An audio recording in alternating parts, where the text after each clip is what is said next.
Hello, I'm Sandy McHugh, a member of the League of Women Voters of the Dayton area. I'm here today to speak with a candidate running for the state representative of the 73rd District. There are two candidates running for the one open seat, and they are Brian Lampton and Kim McCarthy. We regret Mr. Lampton was unable to join us today, so I will start this interview process by having Ms. McCarthy tell us about herself and why she would like to serve in the position as state representative. Kim. Thank you, Sandy.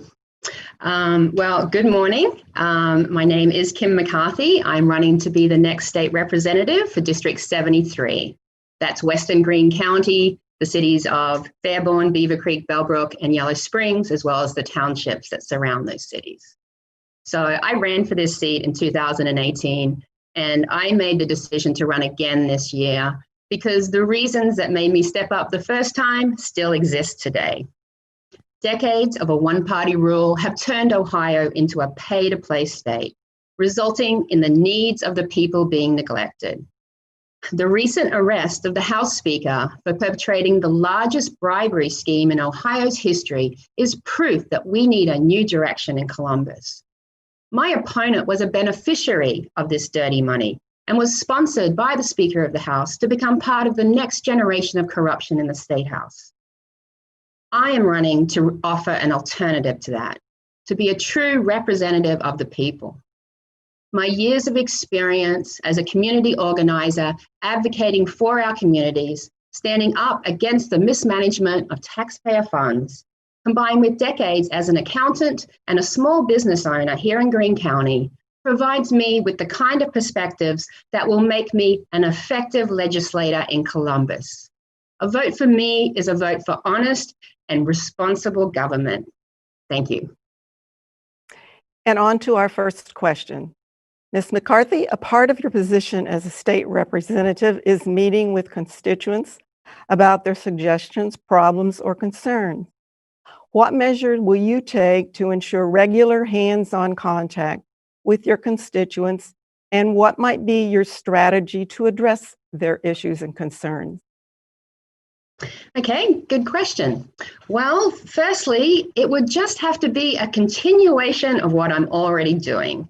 Like I mentioned in my opening, I am a community organizer. I lead some local groups that are citizens that live here to help us address the issues that we face and to put pressure on our elected officials to represent us fully. So I am already accessible and in the community involved with many local issues.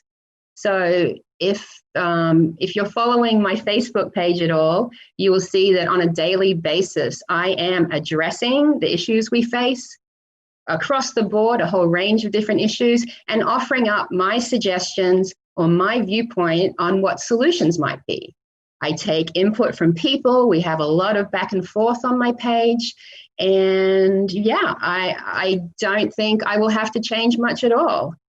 Organizing is in my blood. It's what drives me. I have a real passion for it. I love meeting with people and hearing what their concerns are, because ultimately we all have the same concerns, whether we're on the right or the left or in the middle somewhere. You know, we all want good schools for our children. We all want clean air and water to breathe and drink. You know, we do have a lot of common ground, and I enjoy meeting with people and hearing how we can achieve that. So that's it. Thank you. State representatives sit on various committees. Which committees would you like to sit on and why?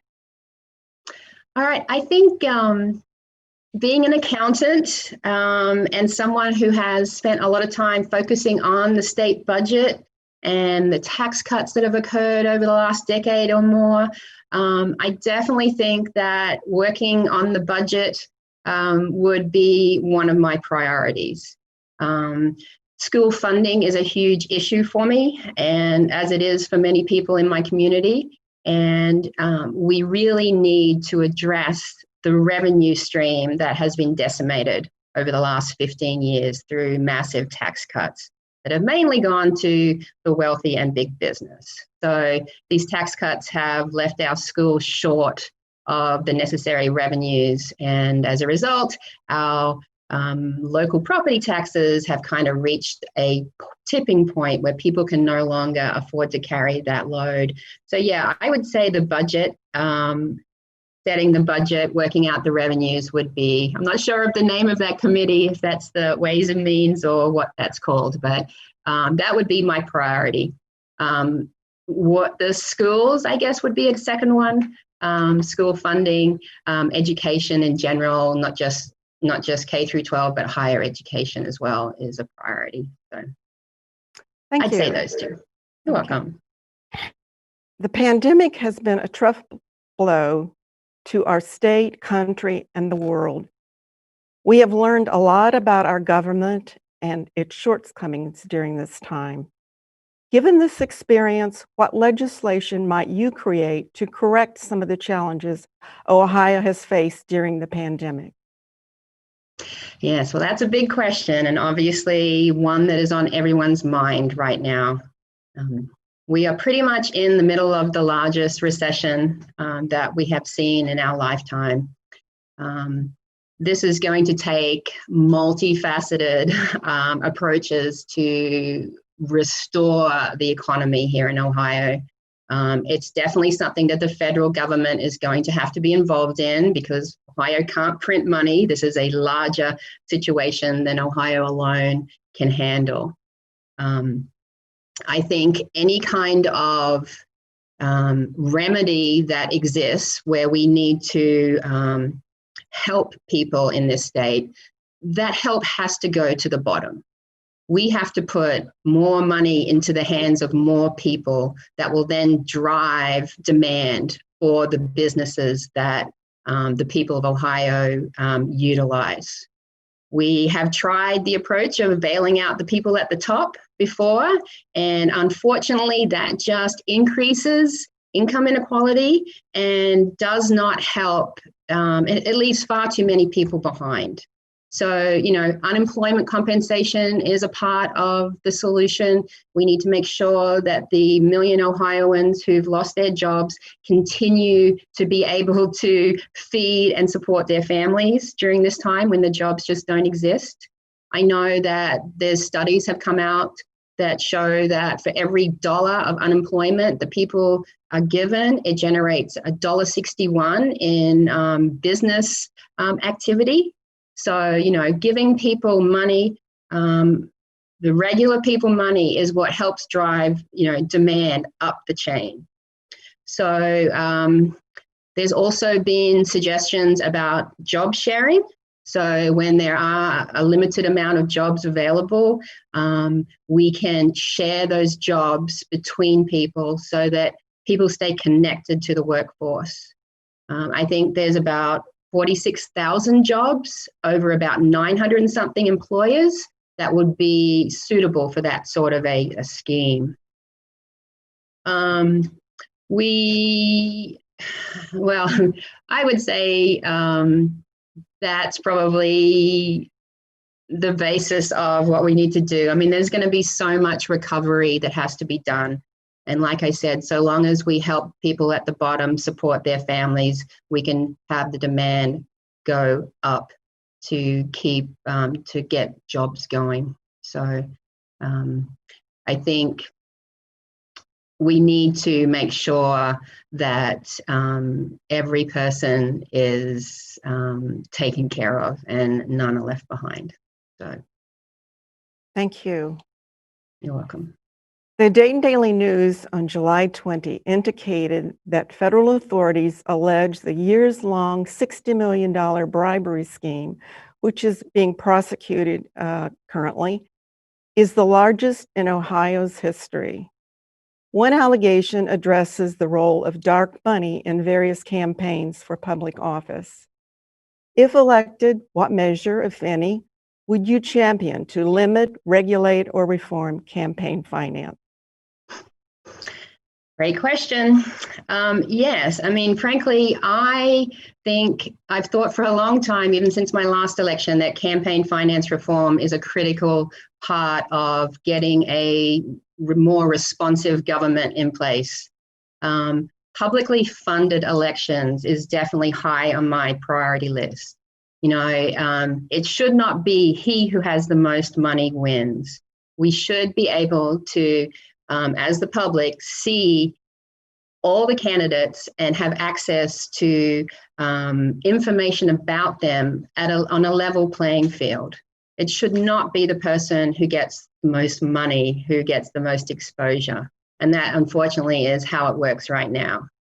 So as far as dark money goes, like I mentioned in my opening speech, my opponent actually was involved in, well, his primary race earlier in the year. A dark money PAC that has been implicated as part of this $60 million bribery scheme was involved in his primary. And we looked up the public records, and it seems like around $80,000 was spent by this dark money PAC to smear his opponent to guarantee him a win in this seat. So obviously that is not how our democracy should function. That money is a complete, it's a betrayal of the voters of Ohio. They are getting to choose who gets in a seat, and that is completely wrong. So I would like to ban dark money PACs altogether.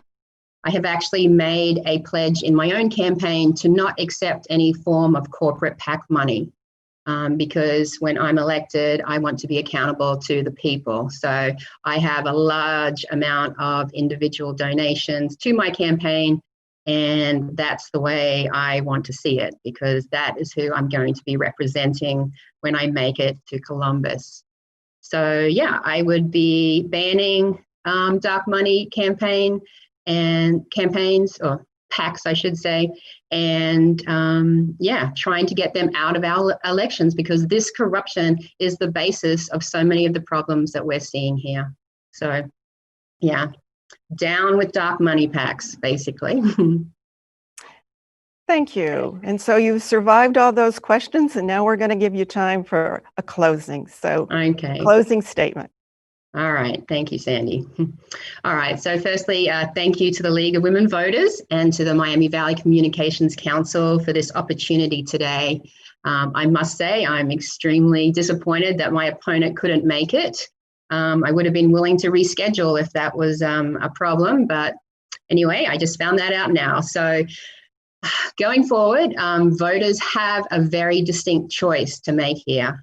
I am a candidate who has done the work necessary to be an effective and honest representative in Columbus. For years now, I've dedicated myself to ensuring that we have a government that represents all of us, not just big business. And people may disagree with me on certain issues, but one thing we can all agree on is that the swamp in Columbus needs to be drained. We do not need to elect someone who will simply continue to serve and maintain a corrupted status quo.